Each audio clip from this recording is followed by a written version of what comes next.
Well, good morning and thank you very much, Victor. Of course, we are coming to you live from Kisumu County, and our eyes are cast on the build-up ahead of the African Nations Championship, popularly known as CHAN. Of course, they'll be kicking off from 2nd of August across 3 East African countries, that is Tanzania, Uganda, and of course Kenya. But of course, the big match here in Kenya begins on August 3rd, that is Kenya versus DRC Congo. Just to build up on that great tournament that is actually going to go down across East African country. We'll be talking to the TM of Kisumu All-Stars as we delve on what the tournament means for the talented young Kenyans in the country, and of course those that actually want to make it to the bigger stage, and more importantly, how of course we can leverage on the gains that are actually going to be made in the next 1 month as the tournament of course is played in the country and of course across East Africa, in terms of ensuring that going forward of course we leverage on the gains that will actually be made. Of course my guest is Rashidi Ochieng, the team manager of Kisumu All-Stars. Karibu Rashidi. Asante sana. Just going straight into it, CHAN, such a massive tournament that is actually happening in the country. What does it mean for the country sports? I think first of all, my name is Rashid Ochieng. I think it's a very good opportunity to our young talent. It's a very good gesture for the young talent, for the clubs, for the people from the grassroots. I think it's a very good opportunity for them. Such a fantastic opportunities. We've seen the country, the government actually going out of its way first to renovate stadiums, to build new stadiums, and of course that speaks to the language of ensuring that the sporting infrastructure in the country is actually top notch, not just for the local tournament, but also of course for the international expedition. Yes, I think it is a very good step for our county, for our country, to make step to build a stadium. But we want to go deep on the grassroots, to have stadiums in the grassroots, Kisii, Homa Bay. And I think the government is doing a very good job, because we have a stadium in Homa Bay, and we have a stadium in Siaya, we have a stadium in Kisumu. And we would like also to urge our government officials to make sure that we have a very good stadium in our grassroots level. Rashidi, the ultimate winners from this tournament, apart from of course the corporates and the fans that are actually going to watch, will definitely be young talented Kenyans who actually will be closely following the tournament and actually one parcel of the game going forward. How then do we nurture this young talent as a team manager or a coach at the grassroots level? How then do we manage this young talent to ensure that one, they can actually scale the heights that are expected to scale, but also make a career out of these sports? I think it's a very good question, and for young people, I think there is a very good opportunity for them. And also at this level, we can have Olunga at same Mike Donald Mariga came from the grassroots. And I think this is a very good opportunity for our young people who want to pursue their career through this football. And football is a very good industry, and is a very good big industry for our young talents. And there's a very good step for our country to bring this such a tournament, and to make our young people to escalate and to showcase their talent. And I think this is a very good stage for them. And the time is now for them, and the ball is now on their feet. To actually just kick it into the net. But as a person who's actually been actively involved in grassroots soccer, what is this that is actually lacking? Because, for instance, the East African, the national Term 2 ball games will actually be going down in Kakamega County starting from tomorrow. And no doubt we've seen that tournament producing some of the best players to ever grace the big stage in the country. Talking of Dennis Oliech, Mike Okoth, Peter Dawes of this world, as recent as Aldrin Kibet, who was actually just playing for St. Anthony's Boys High School from Kitale. This has been a very reliable conveyor belt of great talents over the years. But while a few countable can actually be seen to have actually gone to make the grade at the highest level, many continue to languish in poverty and at times also not get to the greater stage. So what are these things that are actually lacking so that then we can have a bigger chunk of this talented pool of players actually moving to the next level? I think there's about our structure in football. We should have a very good structure so that we can nurture a very young, talented, and we can get that structure towards to the top level. And that's, I think, those are things we are lacking as a country, because if you go to the West Africa, they are ahead of us because they have all the structures. From the under 10, under 12, under 15, under 17 to the national, to the top level, and I think that's the only thing that we lack as a Kenyans. But I think our federation has worked hand in hand with the clubs to make sure that we have put all across the structures that needed.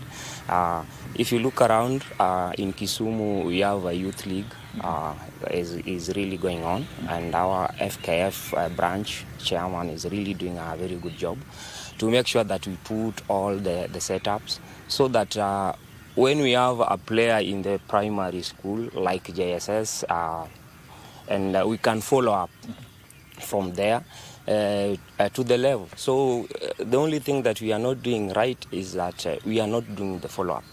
You will so many people playing the Kibet, but at right now we cannot follow them. But there's only one Kibet. But if we can have that system so that we can follow, if an FKF need under 15. They could just come direct to the clubs and pick the players, not only one player, only one club, but is across the countries, the counties. So I think that's the only setup that we can do as a football fraternity to make sure that we have efficient structures, and I think we produce more players. Fantastic. Of course, if you are joining us, that is Rashidi Ocheng, the team manager of Kisumu All Stars, just giving us an in-depth analysis of exactly what needs to be done by the government and, of course, line institutions in terms of ensuring that indeed the pool of talented youths in our schools, but also at the grassroots, can actually go on to make the grade at the very highest level of the soccer fraternity or soccer industry, if you may put it that way. We take a short break, then of course we'll be coming back to just to understand the gaps that are actually involved in the structures that he say, and how we can actually create synergies between very many institutions and organizations that are actually out there to ensure that indeed the pool can actually be maintained, and it will be easy for the coaches and anyone who wants to actually identify players across the country to actually pick out and see how they can actually utilize them to the best of their ability.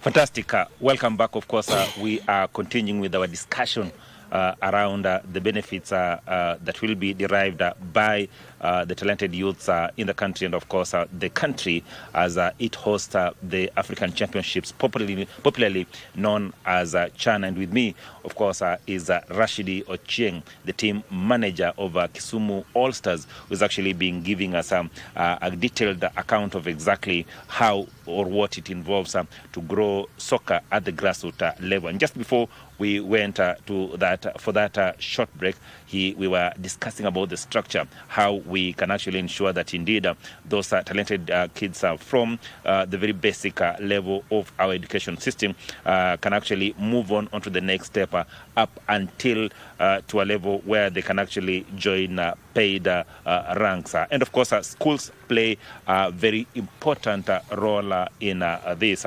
And I'll just throw the question at Rashidi.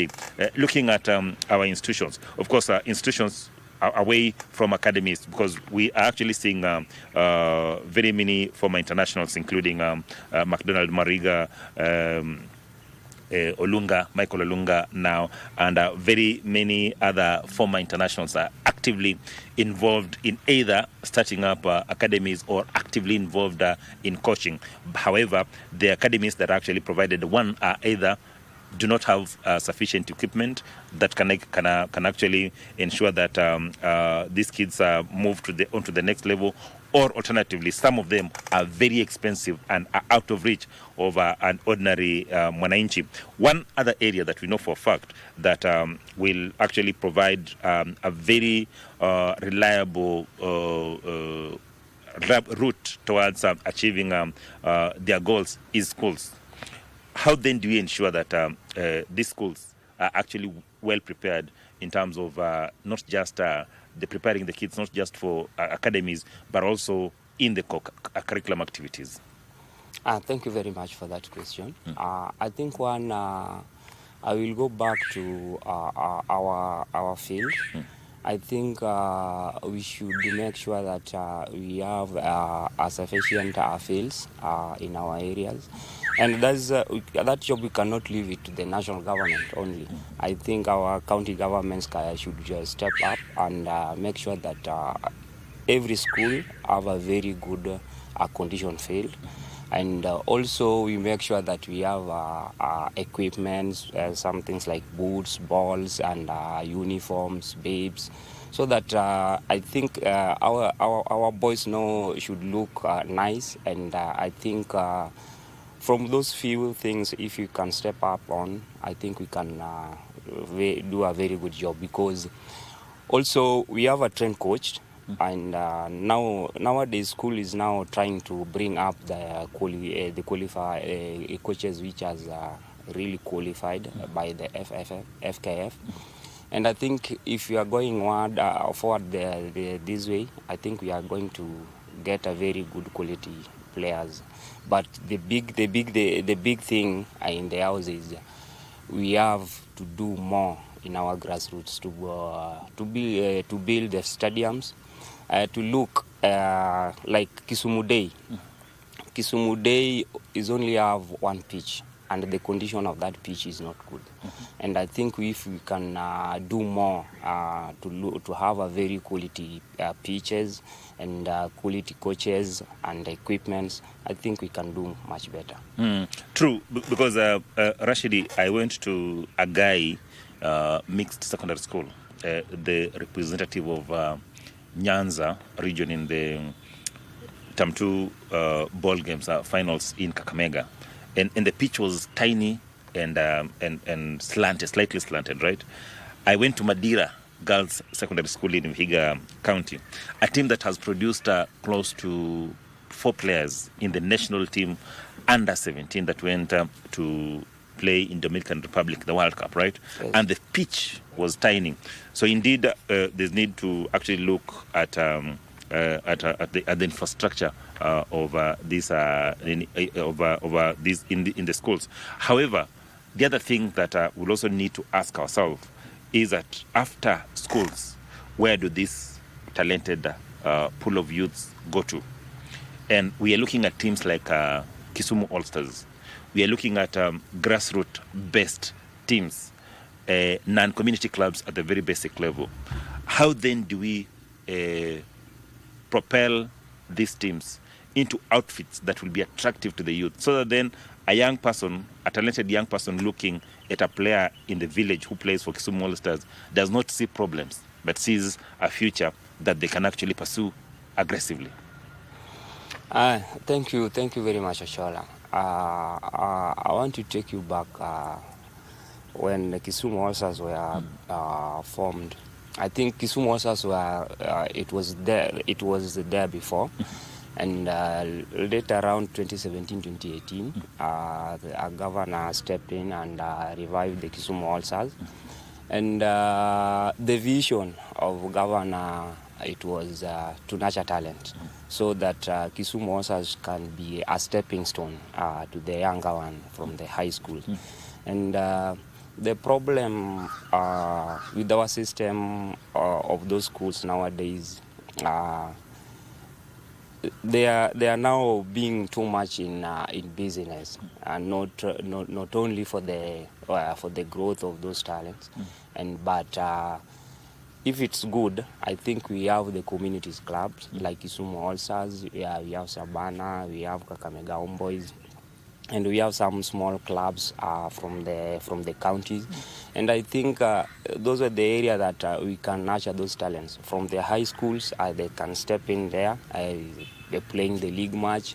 And that's where scouts from the national team can come and watch the players playing the football. And I think that's the best way we can do. Pick them, right.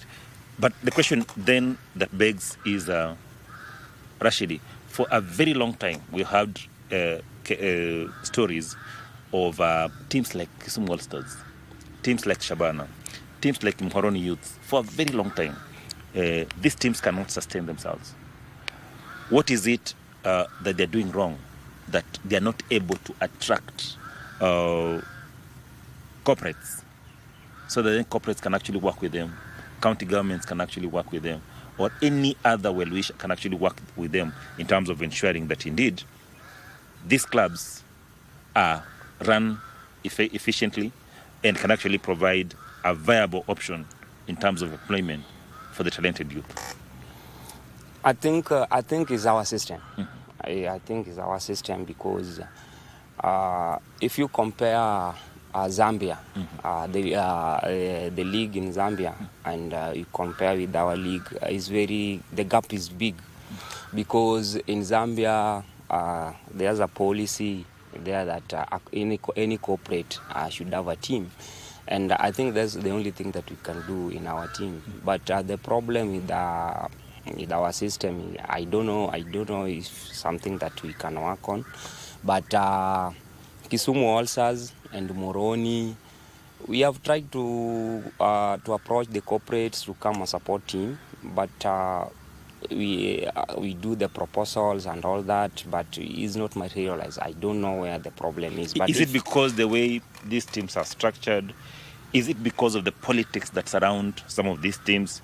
Or is it the way we manage some of these clubs that actually tend to scare away potential investors?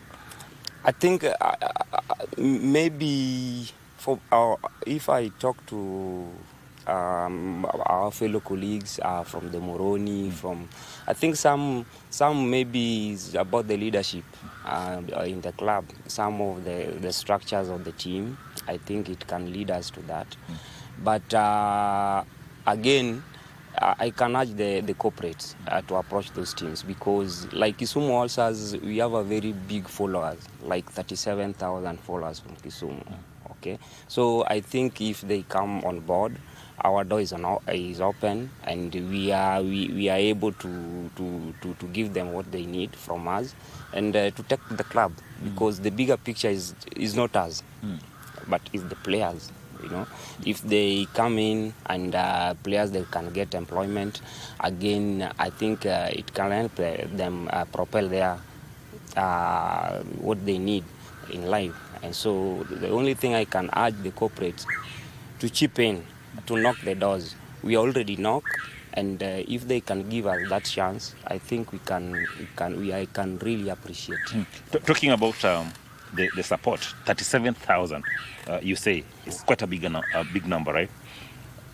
just picking your brain on this, how do you ensure that the 37,000 people on any given day actually come to support Kisumu All Stars? Because with 37,000 supporters each weekend, that is almost enough for that team to be self-reliant. How then do you ensure that the 37 are actually not just on social media and out there, but actually coming to the ground to watch our matches? I think that mobilization, we can do it through our merchandise. I think if we can have, if you are to say, let's say Kisumu also is playing at a Saturday, this Saturday, and if you enter that stadium, we will look around and see the color of Kisumu All-Stars all over. And I think that's the only thing that can motivate them to come to the pitch. Some has I really requested us to give them replicas, jersey, but we cannot afford because we live according to our means. So that's the only thing that I think if we do, we can conquer. All over the county. Fantastic. Looking at going back to Chan, the government has actually done its bit in terms of ensuring that the infrastructure is there in terms of stadiums and facilities, right? After Chan, what next? Is it time that, of course, I know you had actually touched on it in terms of ensuring that each and every county has a state-of-the-art stadium. How do we pick on to ensure that indeed, after Chan, this is not just a passing cloud, that even as you go forward, that these are benefits that will reap and build on as you go forward? I think it's now a very good time and for our nation, and the only thing that I can urge the government and the federation to step on to keep this team, to keep the spirit and the spirit of the fans, the spirit of the players and the technical area. And I think our job is to support them, to give them maximum support to the team. And I think going forward with this spirit, I think we are going to do more. Yeah. Fantastic. Probably just one of the few things that you would want to tell those actually that are involved in the preparation of soccer in this country, so that then we can benefit from what you'd say teams like Kisumu All Stars, teams like Kakamega Homeboys, and all of the small teams that are actually sprouting up at the grassroots. What you need to tell the corporates out there, what you need to tell the government, so that then we actually tap into this as a viable option for employment for the youth. One, what I want to tell the corporate is only in Nairobi. We have so many teams in Nairobi, and the corporates are really focused on the team in the city. And if you look the history of Peter Dow was tapped into schoolball games activities in the grassroots. So what I can urge them that they come back to the grassroots. That's where the talent is. So we have so many teams struggling in terms of finances. So they just come back to the grassroots and to make sure those teams are very sustainable in terms of financial. And I think doing that, we will make sure we get enough players to make sure that we have a very strong national team from the grassroots. And not because you're just telling me off camera that there are so many people who want to come and support Kisumu All Stars, but all of them want to take it out of Kisumu County, take it either to Nairobi or any other place. Yeah, you say somebody come that we need a team, and they want to take team from the Kisumu back to either to Kisii and Nairobi. But that is not a suitable solution for us as a Kisumu football fraternity, because when we take Kisumu All-Stars here away from Kisumu, then the talent in Kisumu will just go nowhere. Yeah. So that's the only thing we urge the corporates to come back. Yeah. TM, will you be going to Kakamega for the national Term 2 ball games, and are you likely to actually go there and scout players that you'll actually be pulling into your team Kisumu All-Stars? Yes. As right now, we are doing the recruitment and we are doing some scouting, and I will make sure that I'm there. Yeah, I have to go there to search because we have to reinforce our team.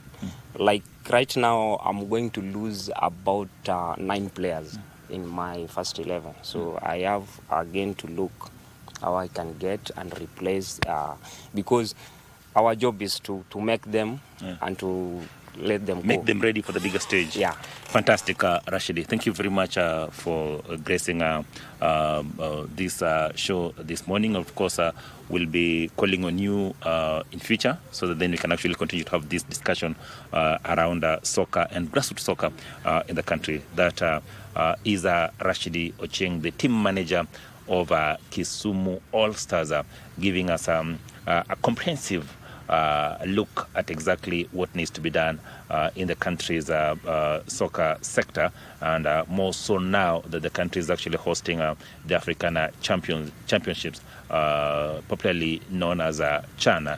Of course, calling on the government to ensure that the infrastructure they're actually putting in place does not just stop in Nairobi, but of course goes across the country, but also a rallying call to the corporates across the country to ensure that indeed they support community clubs, because this, he says, is a stepping stone for very many talented youths across the country into the greater arena of paid soccer or paid ranks in terms of soccer. And of course, just saying that as they move on, of course, they'll be doing everything within their means to ensure that indeed they continue to grow soccer at the grassroots level. But of course, they need support. But just in conclusion, he's also saying that he will be in Kakamega to tap new talent. He says Kisumu All-Stars is losing close to 9 players, and of course they'll be looking at that